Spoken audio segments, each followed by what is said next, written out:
Bom dia, estamos aqui com o Presidente do Império, Dianta.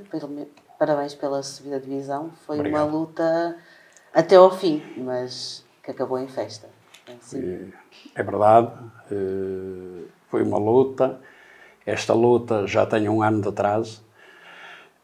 Eu não consigo dissociar esta época da passada de forma nenhuma e continuo a entender que houve má fé, premeditação nas decisões. E isso,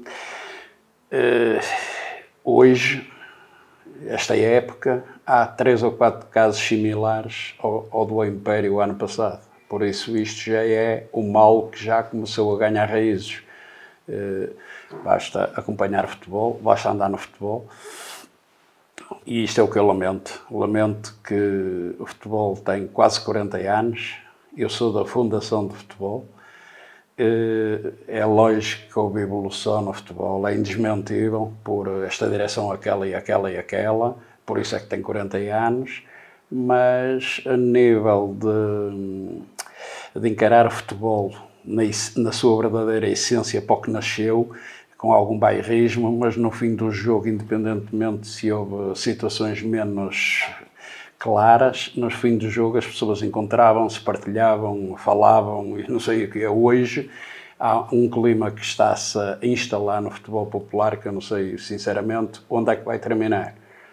Foi o possível, embora é lógico que sinto uma pequena frustração, embora reconheça o mérito ao adversário, a um deles, ao primeiro, que é o que conta para o caso, que foi muito mais regular do que o Império, mas o Império não perdeu jogo nenhum com eles.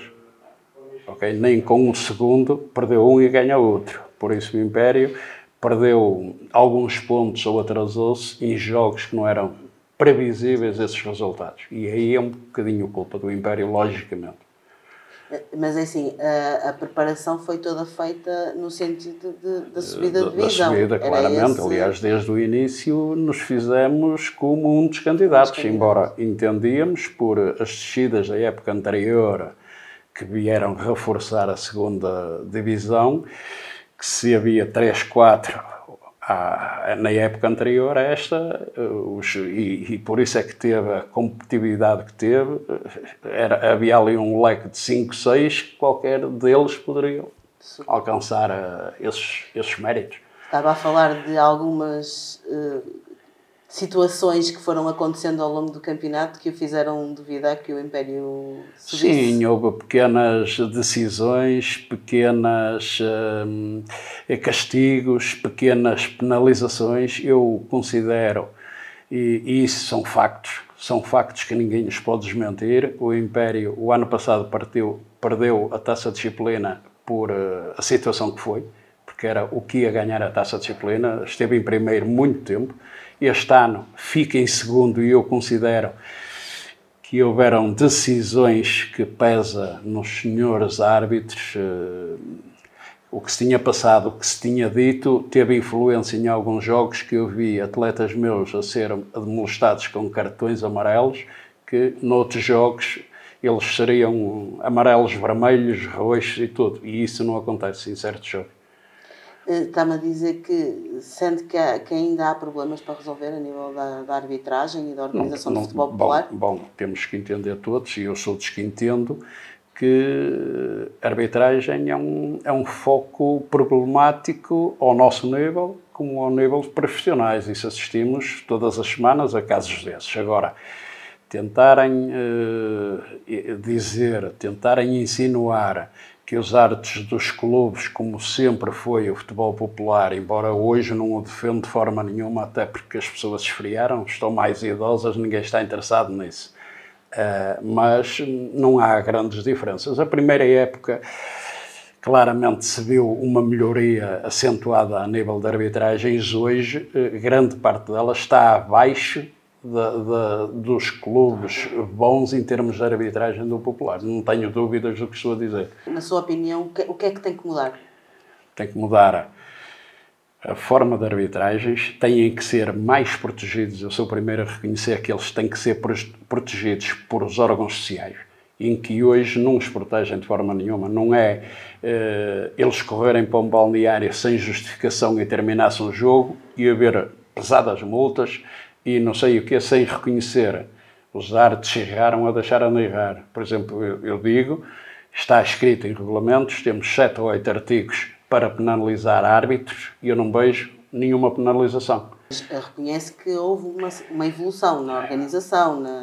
A nível organizativo da arbitragem, sim, considero, apesar que o anterior Conselho de Arbitragem já tinha pessoas idóneas, mas como eu digo, eles não conseguem chegar a todo lado, não há árbitros disponíveis, os melhores não querem nada disto, principalmente não havendo determinadas proteções como eu entendo que tem que haver.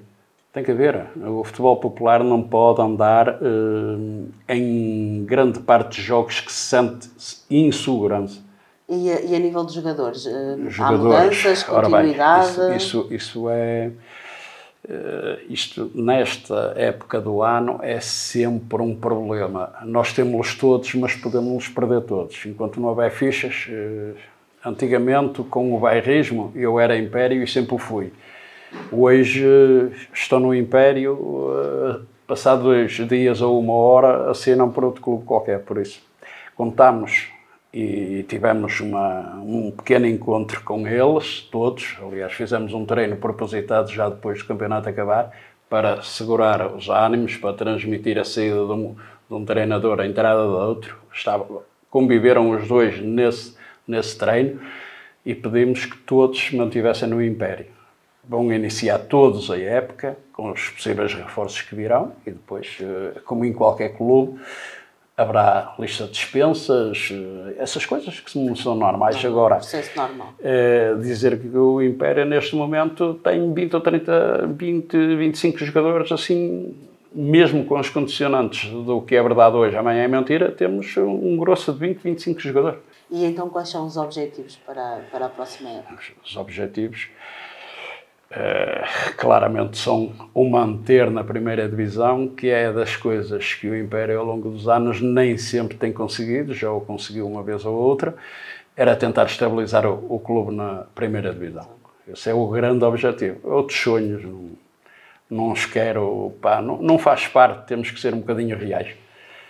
Realistas Exatamente, temos que ser realistas, temos que saber as dificuldades que vamos ter. Há clubes com outros patamares, como é evidente. O Império é daqueles de patamar baixinho, mas que procura levar o prisma que eu aprendi no futebol popular, que é o popular. E já sabemos que há aí projetos que já não é só popular, tem outras coisas no Império, felizmente. Isso não é possível, até porque não temos capacidades para isso. Ou seja, o Império, é esse o atrativo do Império, o facto de continuar a ser um clube de futebol popular? Tem que ser, não tem estruturas formais e comigo na estrutura não alinho nesse género de situações. Isso não é popular, para isso partimos, fazemos, por exemplo, o que fez o vizinho da Ronda e muito bem. Andou ali, semeou, tem possibilidades de ir para a frente, foi para outros voos. Agora, andarem no futebol popular com orçamentos próximos de alguns clubes distritais, algo está muito mal. Esse será um dos assuntos da tal bola que pode levar a que hajam situações no futebol. Porque essas pessoas, por terem determinados orçamentos, não interessa de que forma, nem me interessa, tão pouco, são levados a ter que ser campeões. E por vezes o bairrismo superioriza-se a isso. E depois como é que se encara isto? Considera que esse é um dos problemas que está a minar o futebol Também popular? não tenho dúvidas e isso existe. Agora, se todos pusermos os olhinhos para o chão e fazermos de conta que isso não existe, estamos todos a enganar. Todos a enganar. Isso existe e já há muitos anos. Isso não é o futebol popular em que eu nasci. Invistam no futebol popular, respeitem o futebol popular como ele nasceu. Não é com workshops, com este e aquele. Isso não tem nada a ver com o futebol popular. Não é assim que o futebol popular vai crescer. O futebol popular, por exemplo, não é futebol de rua. O futebol de rua não tem nada a ver com o futebol popular. façam esses eventos fora do futebol popular, que eu acho que devem-se fazer tudo o que se faça para a juventude, isto e aquilo. Eu sou apologista. Agora, não queiram crescer no futebol de rua à custa do futebol popular, nem o contrário. Cada coisa é uma coisa. E andamos todos a baralhar. Andamos a ter obrigações de formar dirigentes, que é o caso que todos os anos os diretores e dirigentes e treinadores têm que frequentar obrigatoriamente, salvo ter que pagar o preço para o poder ter sem essa formação, e assistimos a campanhas eleitorais para certas pessoas lá dentro. Tratam-nos, ou na última workshop deste género, fomos tratados como equipas de miúdos de 6 e 7 anos. Isso está escrito, está registado, está tudo. Quem esteve presente sabe o que é que eu estou a dizer. Os oradores falavam para dirigentes de escolas de 5 e 6 anos. Os clubes do futebol popular é de homens ou de adultos, não é de miúdos. Eles nem sabiam o que lá iam fazer, esses oradores. Isto não é futebol popular. Não o desvirtuem dele a essência do que é futebol popular.